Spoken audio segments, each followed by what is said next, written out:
All right. Hello and welcome back to episode number 8 of Redacted Reality. We have two very special guests here. We got obviously Saki, as always, our returning guest. Okay. And we have Mr. Joey Wagenhofer taking the time to join us. We appreciate you both taking the time. This one is one of our segments on Who's Even Listening. Drops every 2 weeks on Monday. Obviously, this is episode number 8. We're going to call this one Under Ice and Undersea Wiretaps. Okay? This is what we're going to dive into. I'm going to read off the synopsis of topic A, and then we're going to discuss it, as usual.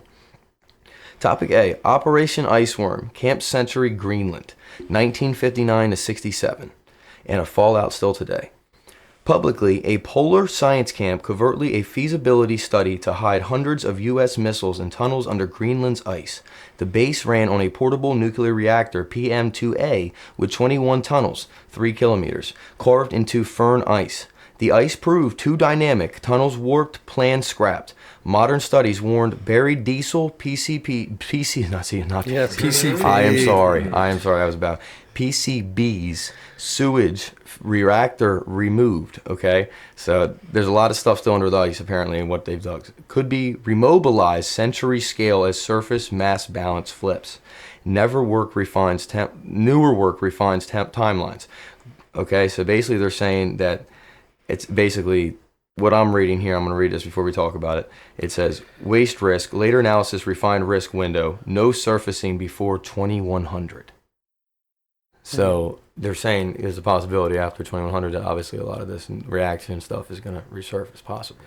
Wow. That's a wild part. So damn, that's crazy. But I had to read that when I seen that. I thought that was crazy. That goes into a whole thing. So reactions from what? From the missiles that they placed? That is saying, yeah, nuclear reactor. It says it was removed, but it's saying it still has stuff from it, and it's saying that there's also a lot of sewage, diesel, and other stuff that would basically be a risk to the earth. You know what I mean?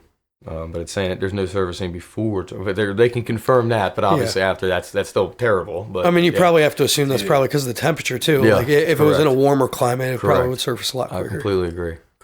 Yeah. Very good point. And what you think? What you got on it? I mean, they said miles of tunnels and hundreds of missiles. Like, I'm curious if like they're ready to fire from the ice, like they have many portals to go out, or they were just storing them there for like an easy access, quick. Yeah, it says the reactor PM-2A was there, and there was 21 tunnels connecting throughout.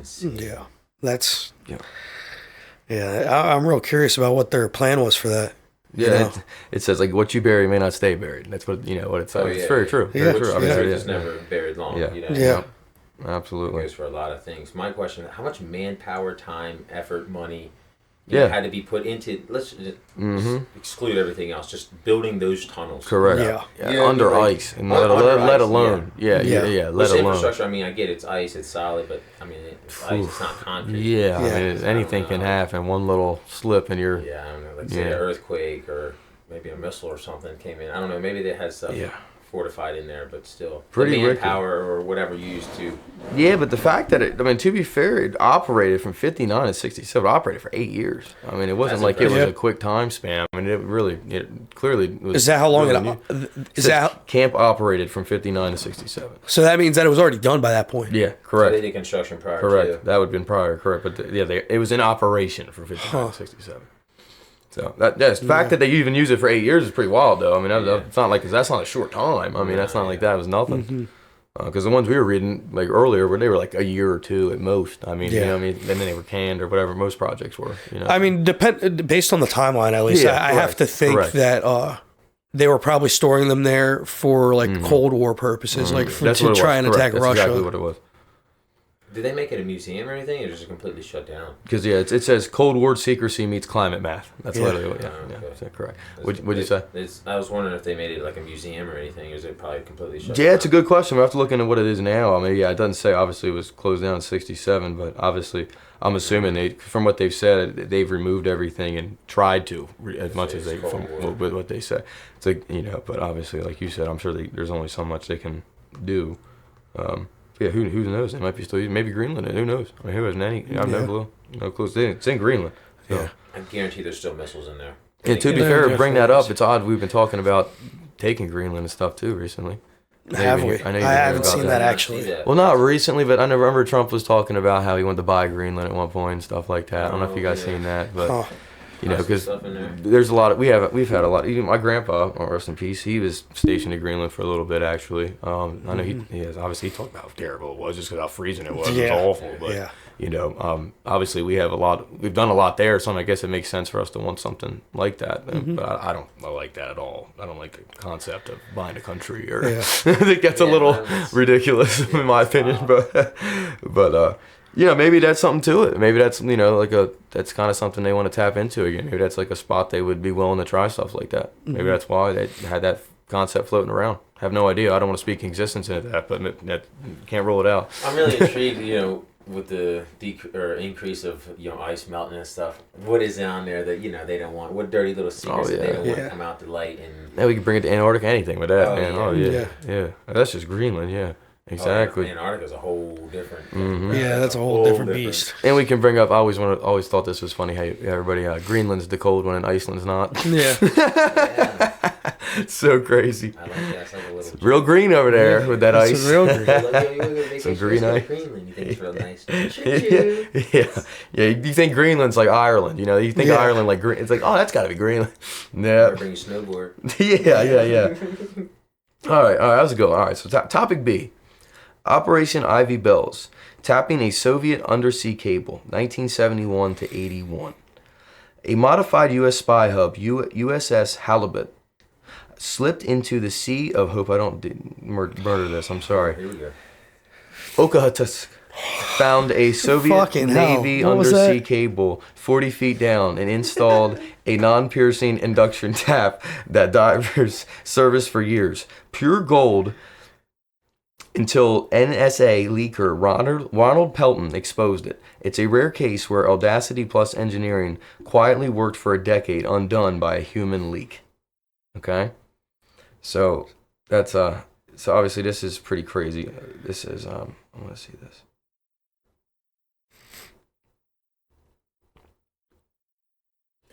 The wire in the ground is kind of impressive.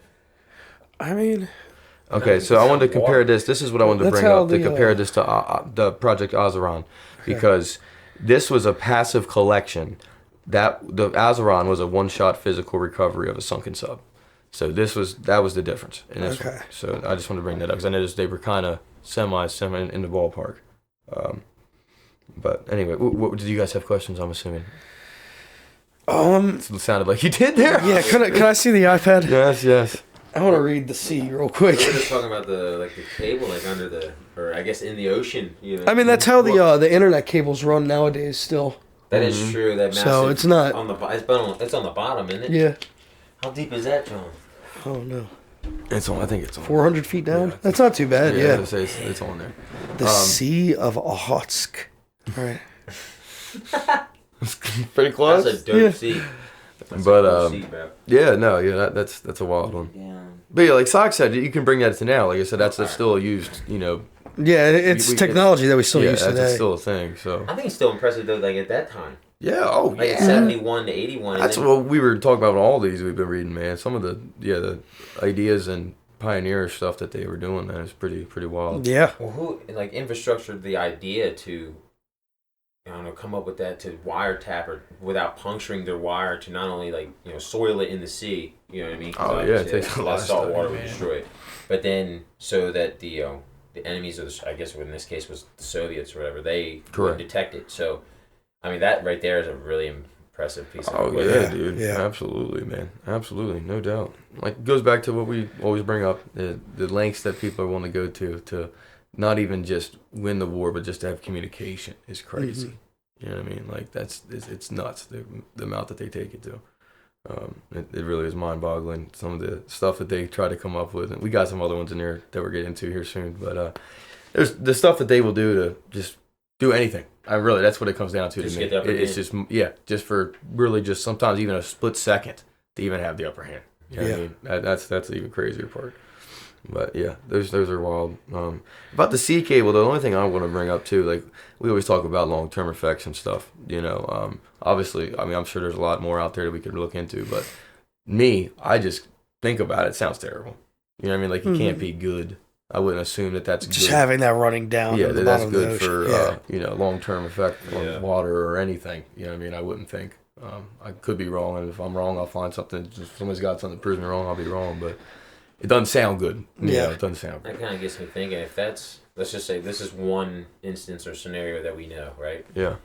How many more are out there that maybe we correct? Absolutely, that's the whole point. Maybe absolutely, not even that whole man. Instance right here, maybe absolutely. Maybe that was just in the 70s and 80s. Yeah, what are they doing now? Exactly. Or whatever. I mean, now they're just wiretapping phones. yeah. Just doing it through air instead of water. Yeah. Or if you go get gas at the gas station, you know what I mean, you might get your whole bank account swiped if you're not careful. No, you're not kidding. Yeah, it's a scary world, bro. I mean, I've had a good 4 or 5 lately that I've had to go get maybe a new car. Or they shut your thing down for a little bit. It's terrible, man. I mean, it happens to everybody now. It's awful.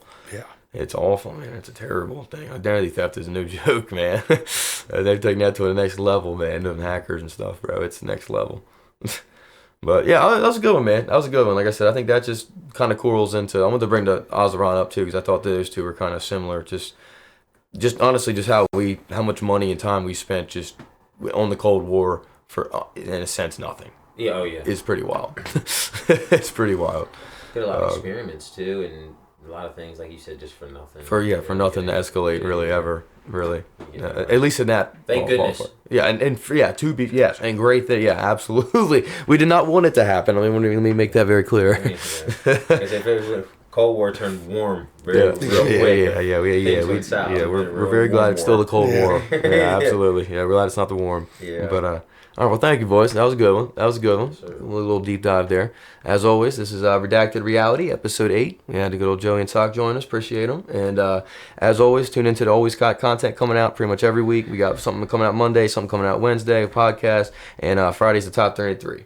So make sure you stay tuned in, subscribe, make sure you set your reminder as well. And obviously, we've got a lot of cool stuff coming for you guys, a lot of surprises. So we're super excited, and make sure you stay tuned in. And as always, spread love, ELE, everybody love everybody. Let's make this world a little better place. Let's try to spread peace, and that's all we can do. And try to do your part, and hopefully we're doing ours. And as always, have a great night, great morning, great lunch, great breakfast. Go to Westside, go tomorrow, though. It's Monday here, so go Tuesday.